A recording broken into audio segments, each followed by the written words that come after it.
Kumusta mga bata? Welcome sa Chris TV, kung saan marami kayong matutunan. Kaya, halina't makinig sa ating aralin ngayong linggo. Simulan na natin sa asignaturang Reading and Literacy. Week 5, Day 1 to Day 4, Quarter 2. Day 1. Pagmasdan ang mga larawan. Ano ang nakikita ninyo sa larawan? Kayo ba ay nagdarasal? At kanino kayo nagdarasal? Yan. So, halimbawa, dito sa school lagi tayo nagdadasal. Bago tayo kumain, bago tayo magsimula ng klase, at saka pag-uwi. Ayan. So, kanino ba tayo nagdarasal? Siyempre, nagdarasal tayo kay Papa Jesus. Tuwing kailan kayo nagdarasal? Halimbawa sa bahay ninyo, kayo ba ay nagdarasal? Bago kayo matulog, paggising, o kaya bago kayo kumain, kayo ba ay nagdarasal kayo sa bahay niyo? Ano-ano ang sinasabi ninyo sa inyong pagdarasal?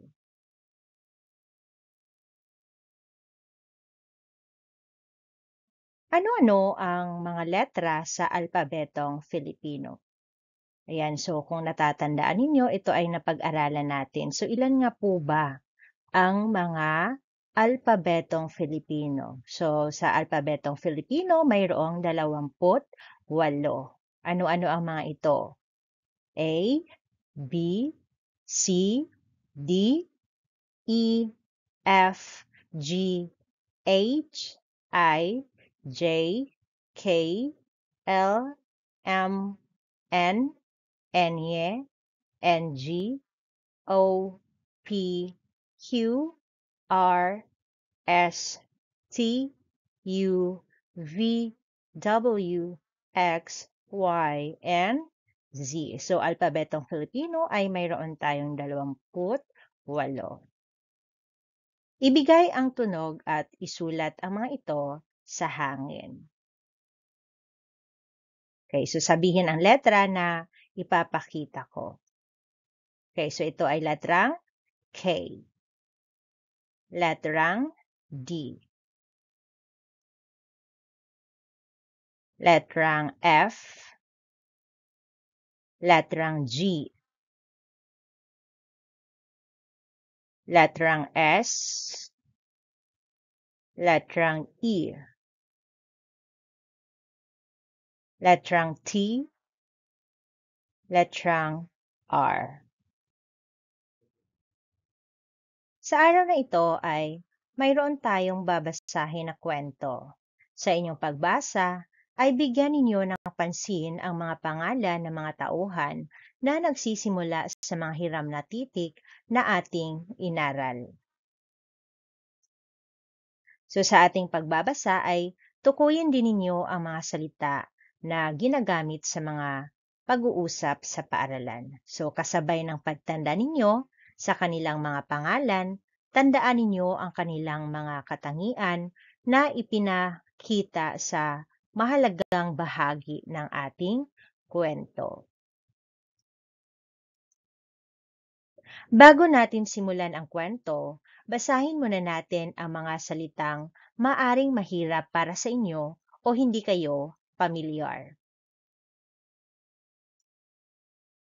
Panalangin. Silid-aralan. Pinuno. Klase. Komento. Okay, pagmasdan ang larawan. Ano kaya ang ginagawa ng bata? Okay, so ang bata ay nagdarasal. Bakit tayo nagdarasal. Okay, syempre para magpasalamat sa Panginoon. Sino sa inyo ang mayroong orasan sa bahay? Ano ang masasabi ninyo sa larawan? Paano ninyo ilalarawan ang magsasaka?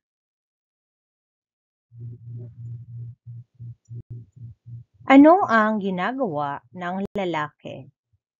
Madali ba ang mag-ayos ng mga sirang gamit? Ano ang nakikita niyo sa larawan? Bakit niya ito ginagawa?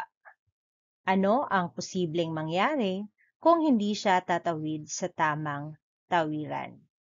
Okay, dito halimbawa sa mga bata dito, ito ay tamang tawiran. Ito ay tinatawag na pedestrian lane. So bakit nga ba dapat or ito ang tamang tawiran? So ano kaya ang mangyayari sa mga bata kung hindi sila tatawid sa tamang tawiran? Okay, so posible mangyayari sa kanila ang madisgrasya o maaksidente. Sumari silang masagasaan kasi hindi sila tumatawid sa tamang tawiran.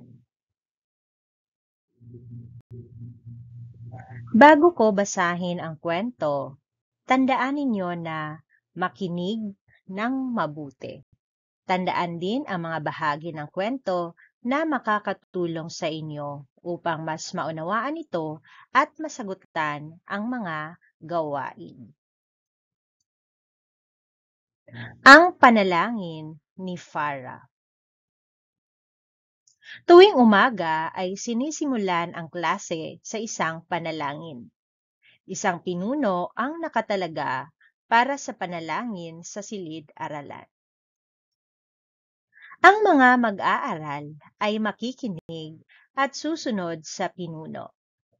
Magbigay ang guro ng komento sa naging pagdarasal ng pinuno. Biyernes ng araw na yon ay si Cedro. Maayos na nakapagdasal si Cedro. Sa Lunes ay si Queenie, ang napili na magdasal. Martes ang araw para kay Vanessa. Miyerkules naman ang kay Zara. Huwebes ang kay Jack at Biyernes para kay Farah. Sabik na si Farah sa araw ng Biyernes. Inhanda niya at ininsayo ang 3 minuto niyang panalangin.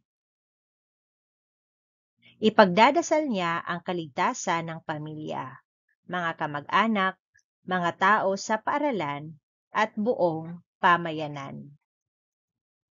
Sa araw ng kanyang pagdarasal, ay narinig niyang nag-uusap sina Cedro at Queenie. Ilang minuto ang dasal kung pagsamasamahin natin ang Lunes hanggang Martes?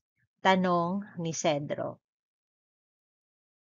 Sa tingin ko ay dapat sabihan na 3. Dagdagan ng 3 ay 6. Sagot ni Queenie. Magpapatuloy pa silang magbilang, subalit pumunta na si Farah sa gitna at sinimulan ang dasal. Inabot lamang ng 2 minuto ang dasal niya. Pagkatapos ng dasal ni Farah, ay nagsalita muli si Cedro. Kung 3 minuto ang dasal ni Vanessa at 2 minuto lang ang dasal ni Farah, ilang minuto lahat ito? Matyagang sumagot si Queenie. Sa tingin ko, ang 3 minuto ni Vanessa at 2 minuto ni Farah ay 5. Natuwa si Farah sa sigasig ni Cedro, subalit mas labis ang kanyang galak na makapagdasal ng maayos at walang mali. Naging masaya si Farah sa buong araw na iyon. Ano ang palaging ginagawa ng mga bata bago magsimula ang araw? Tuwing umaga, sinisimula nila ang klase sa isang panalangin. Sino-sino ang mga batang nagdarasal? Kay sa Lunes, si Queenie ang nagdarasal. Sa Martes, si Vanessa. Miyerkules, si Zara. Huwebes, si Jack. And Biyernes, si Farah. Ano ang laman ng panalangin ni Farah? Okay. Pinapanalangin niya ang kaligtasan ng pamilya, mga kamag-anak, mga tao sa paaralan at sa buong pamayanan. Bakit humanga si Farah sa kaklase? Ano ang nagpasaya kay Farah? Ngayon na nabasa na natin ang kwento, balikan natin ang pangunahing tauhan sa pamamagitan ng pagsagot sa mga sumusunod na tanong. Sino ang pangunahing tauhan? Ano ang kanyang kinapapanabikang gawin?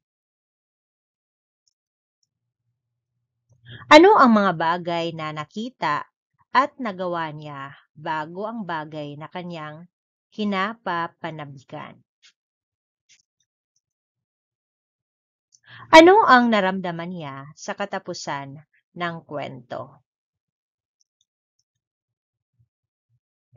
Ang pangalan ng unang tauhan natin ay si Farah. So, ang pangalan na ito ay nagsisimula sa letrang F o tunog. Ang titik F ay may tunog na at isinisulat sa ganitong paraan. Sige nga, isulat natin ang letrang F na malaki sa hangin. Isulat naman natin ang letrang F na maliit sa hangin. Sa ating kwento ay mayroon pang mga nabanggit na bata. Ano-ano ang mga ito? Alalahanin natin sila ayon sa araw kung kailan sila nananalangin. So sa araw ng Lunes, si Queenie ang nagdarasal. Siya yung leader o pinuno. Sa araw ng Martes, si Vanessa. Miyerkules, si Zara. Huwebes, si Jack. And Biyernes, si Farah. Ayan, so ito yung mga araw, tapos mga bata. Ano ang panimulang tunog ng bawat pangalan ng mga bata? Okay, si Sandro, ito ay Farah, Queenie, Vanessa, at Zara. Ihiwalay ang panimulang letra ng bawat salita. Tunugin ang mga ito at isulat sa pisara ang wastong pagsulat ng malaki at maliit na titik. Mula sa ating kwento ay mababasa ang mga sumusunod na salita. Dasal, araw, tahanan, paaralan, tatlo. Mula sa ating talaan, narito ang mga salita na mayroong dalawang pantig. Subukan nating bumuo ng mga bagong salita mula sa pagsasama ng mga pantig. Maaari tayong makabuo ng mga salita na hindi totoong salita. Gagawin natin ito upang masiguro na nababasa ninyo ng husto ang mga salita. Kay sabik, Una, sa, pangalawa, bik. So, ito ay mayroong dalawang pantig. So, ang mga salitang ito. Araw. Una, pangalawa, raw. Dasal. Unang pantig, da, pangalawa, sal. Tatlo. So, unang pantig, tat, ang pangalawang pantig ay lo. Pagsamahin ninyo ang di at ang one. Ano ang nabuong salita? So, B at 2, C at 4, D at 3. Subukan naman nating palitan ng titik ang mga salitang araw, tatlo, minuto, kagubatan, dasal. Palitan ng tunog na ang unang tunog sa araw. Ano ang bagong salita? Palitan ng B ang ikatlong titik sa tatlo. At ang huling titik nito ng A. Ano ang bagong salita? Okay, so ang tatlo ay magiging tabla.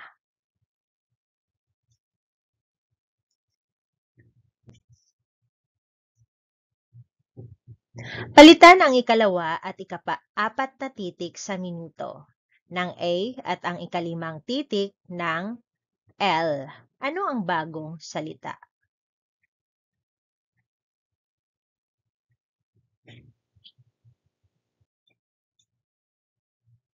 Palitan natin ang ikatlong titik sa kagubatan ng L. So, ang G palitan natin ng L. So, magiging kal. Ang ikaapat ng B. Okay, kalb. At ang ikalima ng O. So, kalbo. Alisin ang ika-6 hanggang sa ika-9 na titik.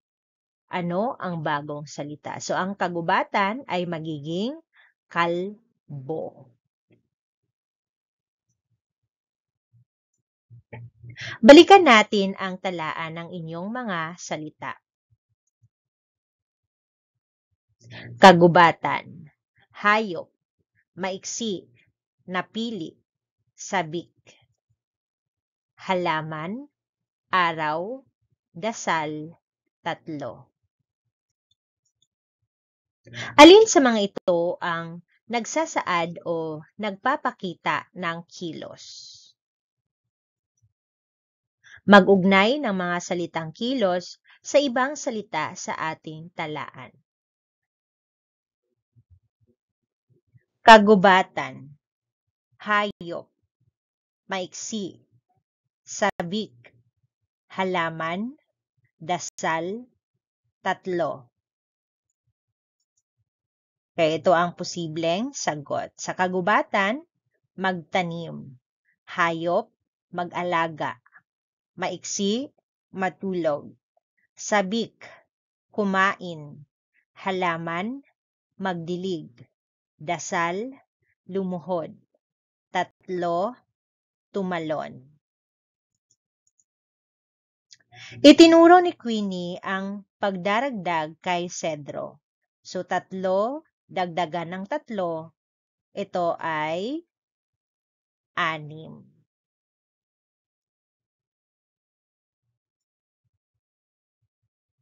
Mari din itong isulat dito. So, tingnan ninyo. 3 plus 3 is equal to 6. Ang pagdadagdag o pagdaragdag ay isa ring kilos. Ang pagbibilang at pagtatanong ay ilan din sa mga kilos. Balikan natin ang mga lugar sa paaralan. Ano-ano ang mga ito?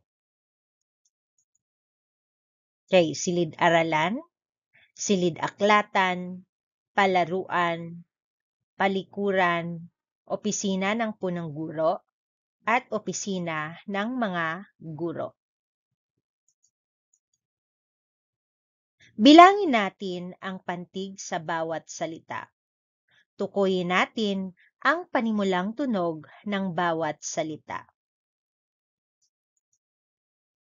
Itatala natin ang mga kilos na maaring maiugnay sa bawat salita na nasa talaan. Silid-aralan, makinig. Silid-aklatan, magbasa. Palaruan, maglaro.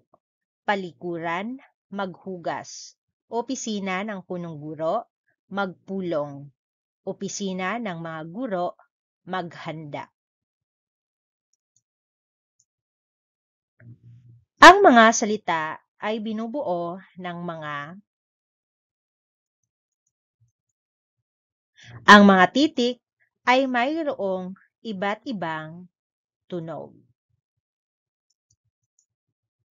Ang bawat salita ay mahati natin sa Ang pagpapalit-palit ng mga tunog sa salita ay nakakagawa ng bagong salita. Ang mga salita na nagsaad ng kilos ay tinatawag na pandiwa.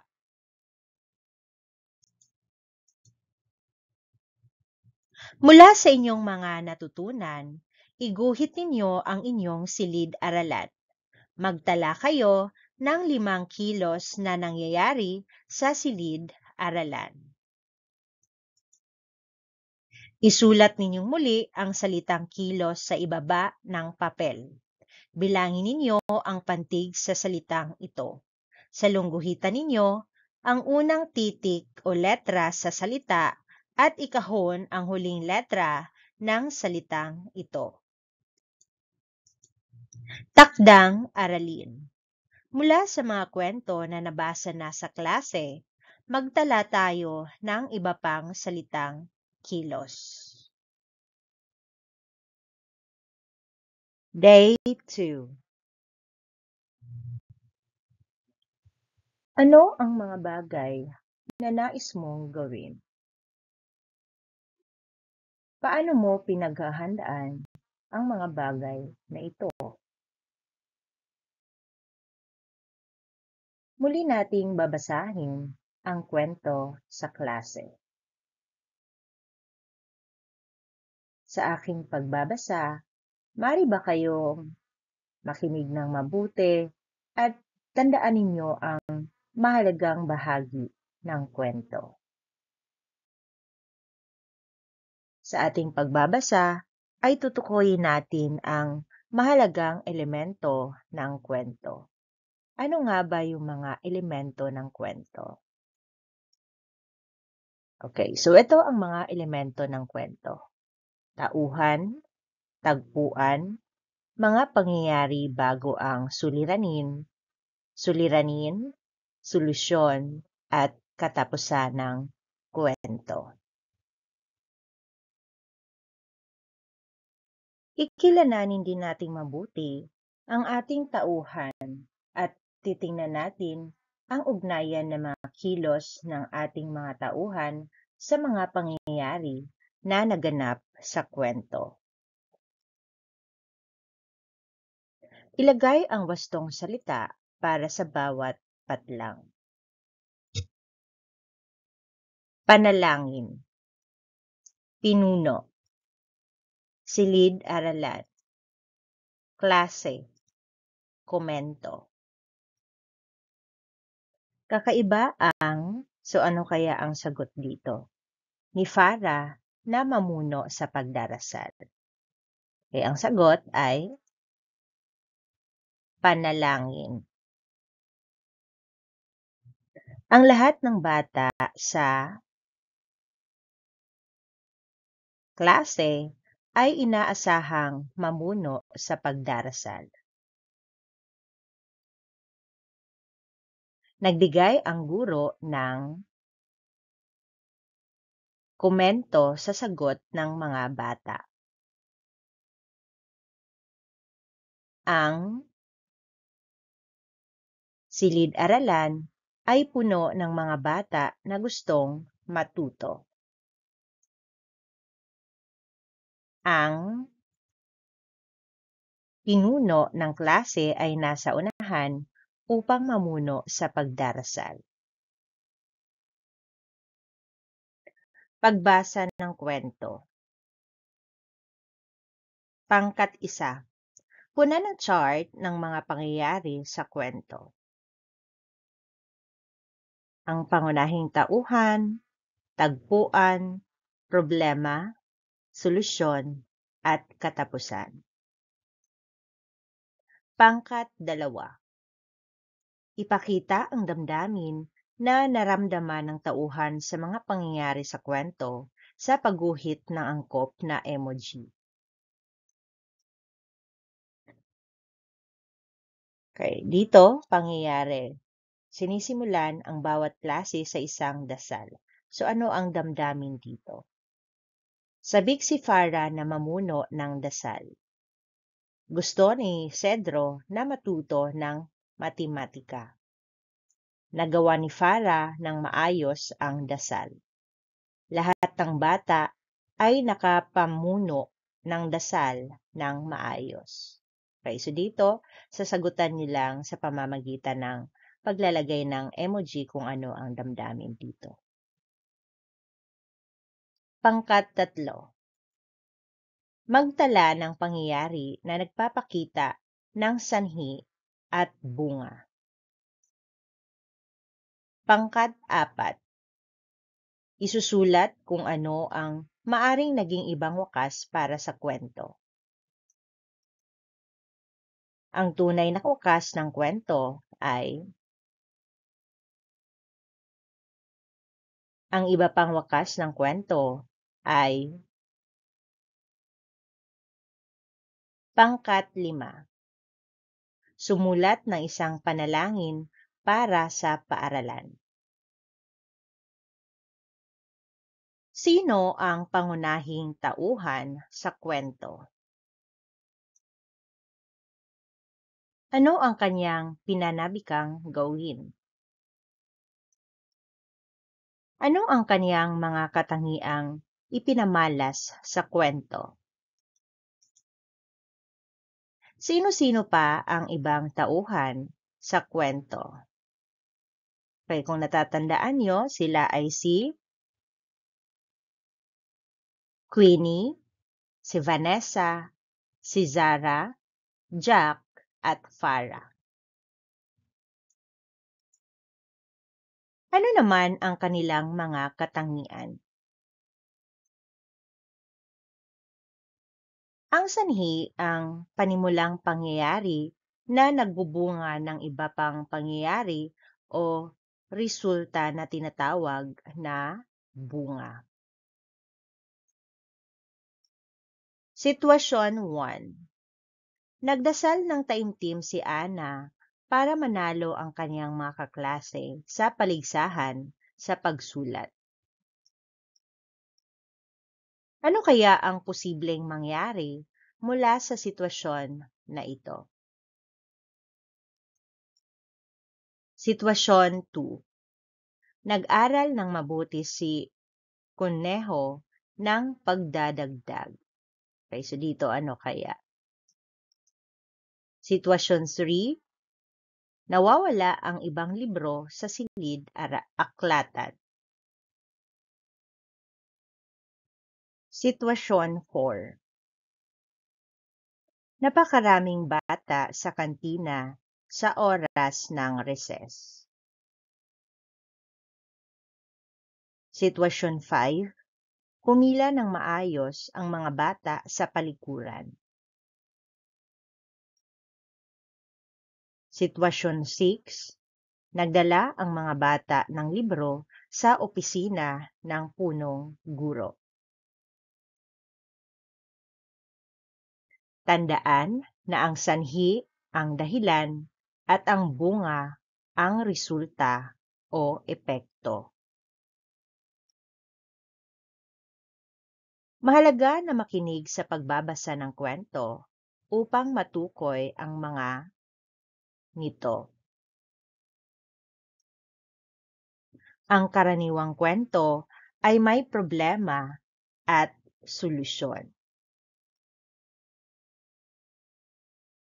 Ang pinagmulang pangyayari, ang sanhi at ang resulta nito ay tinatawag na bunga.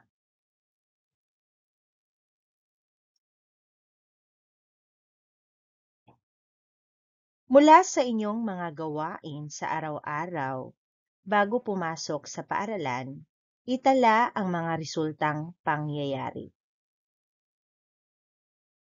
Halimbawa, maaga akong naligo.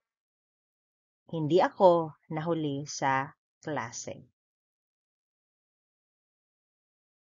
Okay, so mga gawain bago pumasok ng paaralan, yung sanhi, at mga pangyayari nagmula sa mga gawain na ito. Ito naman ang bunga. Takdang aralin. Mula sa mga kwento na nabasa na sa klase, magtala ng 5 pang pangyayari o sanhi at 5 pang pangyayari na naging resulta o bunga. Day 3. Ano ang mga bagay na iyong pinagdarasal para sa iyong pamilya at sa paaralan? Ang ating mga dasal ay naglalayo na mapabuti ang sitwasyon ng ating pamilya at paaralan. Bakit mahalaga na gampanan ang mga tungkulin na ito? Ano-ano ang mga gawain o tungkulin ninyo sa tahanan, sa paaralan? Ano-ano ang maaring maging resulta o bunga ng hindi pagtupad sa mga tungkulin na ito?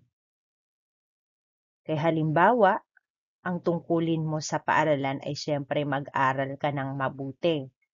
Kung hindi mo ito tinupad or hindi ka nag-aaral, so ano kaya ang magiging bunga na ito? Siyempre, ikaw ay hindi pasa. Yan. Halimbawa, meron kayong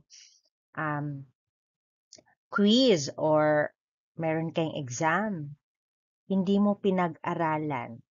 So ikaw ay babagsak o kaya magiging mababa ang iyong score.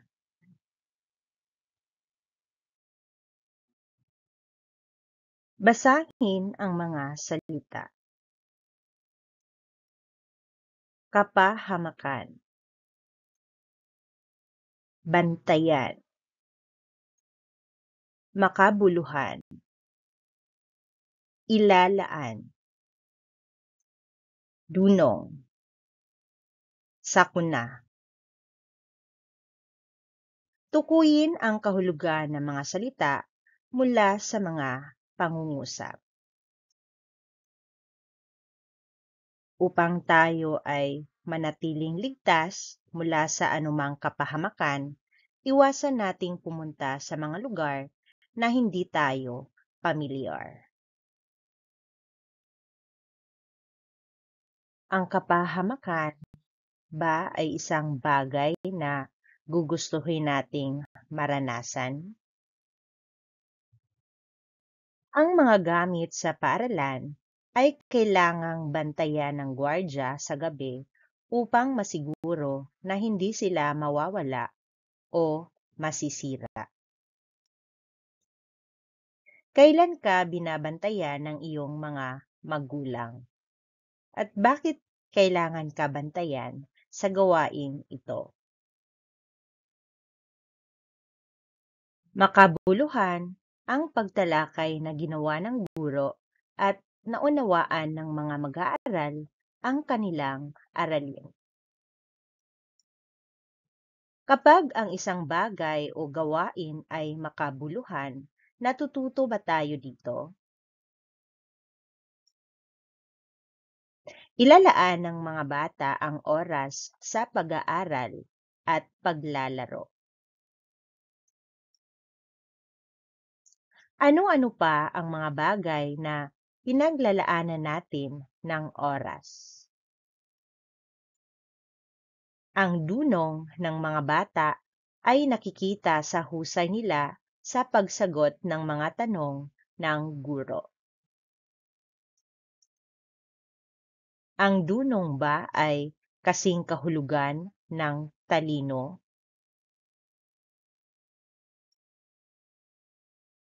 Ang lindol at baha ay ilan lamang sa mga kalamidad na nagdudulot ng sakuna sa mga tao. Ang sakuna ba ay magandang kaganapan o pangyayari?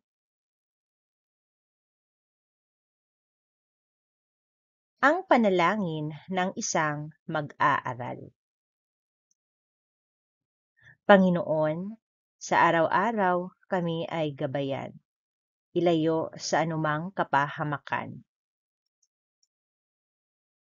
Sa mga gawain sa tahanan, kami ay tulungang makagawa, upang sa pagpasok, kami ay laging handa.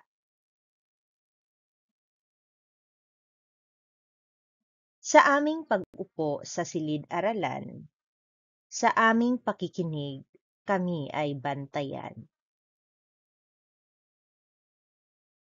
Talino na sa amin ibinigay, aming ilalaan sa makabuluhang bagay.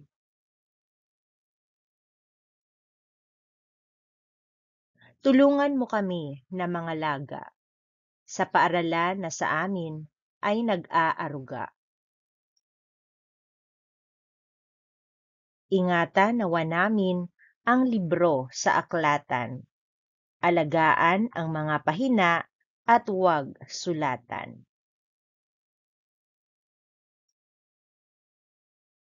Gabayan mo din ang aming mga guro upang masigasig silang magturo. Kanilang talino sa amin ibahagi upang dunong at kabutihan sa amin ay manatili. Iiwas mo ang aming paaralan sa anumang sakuna upang aming pag-aaral ay huwag maabala. Mga katulong sa paaralan ay pag-ingatan. Sa karamdaman at kapahamakan, sila ay bantayan. Salamat sa lahat, aming Panginoon. Kami ay nagagalak saan man maparoon.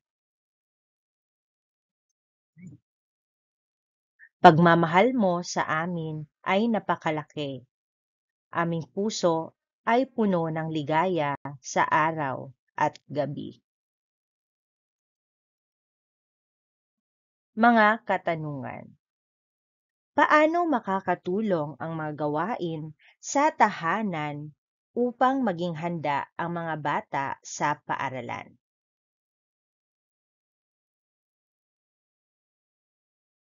Bakit kailangan na ilaan ng mga bata ang talino sa makabuluhang bagay? Ano ang papel na ginagampanan ng guro sa buhay ng mga mag-aaral? Ano ang mangyayari kung hindi magagabayan ang mga mag-aaral na maging maingat sa mga gamit sa paaralan? Ano ang nararamdaman ng bata sa pagmamahal ng Diyos sa kanya at sa ibang bata? Mga tungkulin sa paaralan. Una, magtapon sa tamang lalagyan o basurahan. Pangalawa, huwag tapakan o sirain ang mga halaman. Pangatlo, huwag tumakbo sa mga pasilyo. Pang-apat, huwag sumigaw sa loob at labas ng silid-aralan. Ano pa ang iba ninyong nakikitang paskil na wala sa aking mga nabanggit? Ngayon, tukuyin natin ang mga salitang kilos sa bawat pangungusap. Mga akmang kilos sa loob ng paaralan at mga hindi akmang kilos sa loob ng paaralan.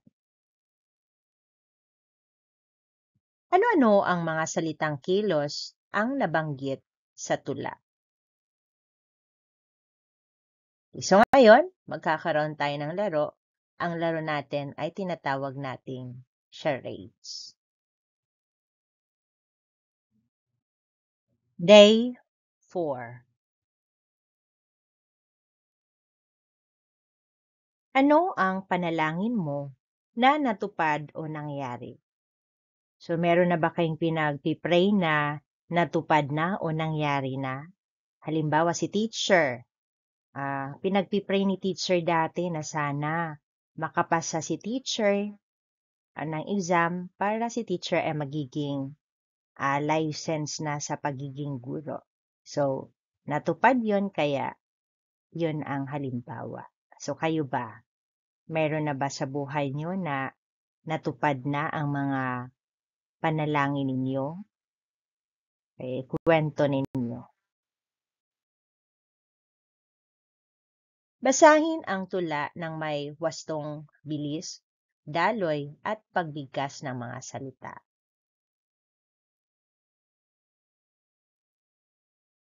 Kukuha tayo ng espesipikong bahagi nito at tutukuyin natin ang damdamin na ipinaparating ng nagsasalita sa tula.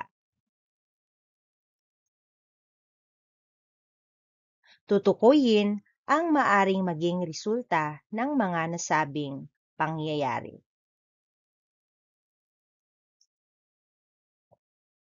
Iuugnay ang ating mga karanasan sa karanasan ng tauhan sa tula. Basahin ang mga salita. Kapahamakan, bantayan, makabuluhan, ilalaan, dunong, sakuna. Tukuyin kung ang pangungusap ay tama o mali. Ang kapahamakan ay hindi magandang kaganapan. Okay, dito ano kaya ang sagot? Okay, ito ay tama.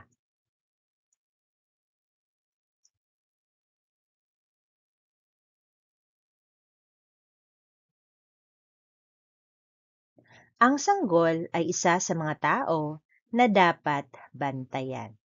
Okay, dito ano kaya ang sagot? Okay, so ang sagot dito ay tama.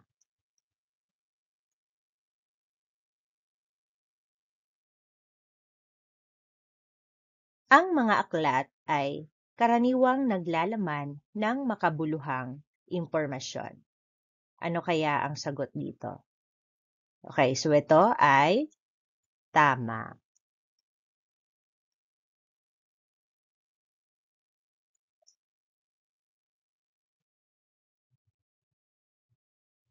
Ang oras na inilalaan mo sa paggawa ng isang bagay ay ang panahon na sinasayang mo. So dito, ano kaya ang sagot?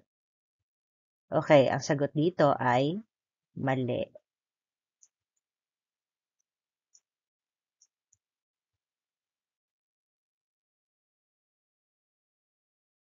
Ang dunong ay nasusukat sa alam ng mga tao. Okay, ito ay tama.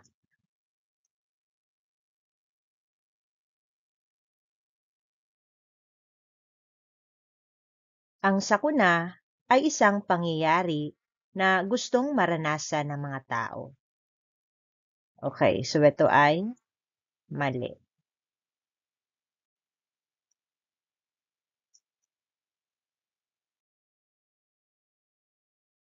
Muling basahin ang tula. Anong bahagi ng tula ang ipinagdarasal mo din? Pangkatang gawain. Pangkat 1. Gumuhit ng batang nagdarasal. Pangkat 2. Lagyan ng bilang ang mga ipinanalangin ng mag-aaral ayon sa pagkakabanggit sa kanila sa kwento. Pangkat 3.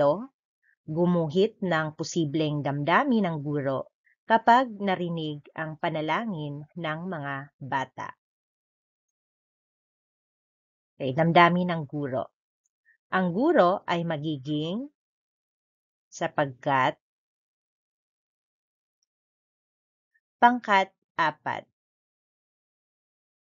Magtatala ng posibleng sabihin o gawin ng guro pagkatapos marinig ang panalangin. Narinig ng guro ang dasal ng bata, kaya. Pangkat 5. Magtatambal ng mga pangyayari sa posible nilang kaugnay na pangyayari. Mga pangyayari at mga posibleng mangyari. Una, kapag nabantayan ang mga bata sa pakikinig. So, alin kaya ang sagot dito? Okay, sila ay matututo. Pangalawa, kapag naalagaan ang mga guro, so ano ang sagot? Masigasig sila mag-guro. Pangatlo, kapag naingatan ang mga katulong sa paaralan, okay, ang sagot ay maiiwas sila sa karamdaman at magagawa nila ang kanilang tungkulin. Talakayin ng bawat grupo ang kanilang mga naging sagot. Mayroon pa ba kayong gustong ipagdasal sa paaralan na hindi nabanggit? Sino ang mga ito at ano ang inyong panalangin? Maging handa kayo na magbahagi sa klase. Iguhit ang isang tao na mabuti ang pakikitungo sa iyo sa paaralan. Iguhit ang taong ito at punan ang patlang na ito. Sa aking paaralan ay gusto kong ipagdasal si dahil. Maraming salamat sa panunood. Kung nagustuhan niyo ang video na to, huwag kalimutang mag-like, mag-comment, at mag-subscribe. I-click na rin ang notification bell para lagi kayong updated sa mga bago nating uploads. Kita-kits sa susunod na video. Ingat kayo lagi. Paalam!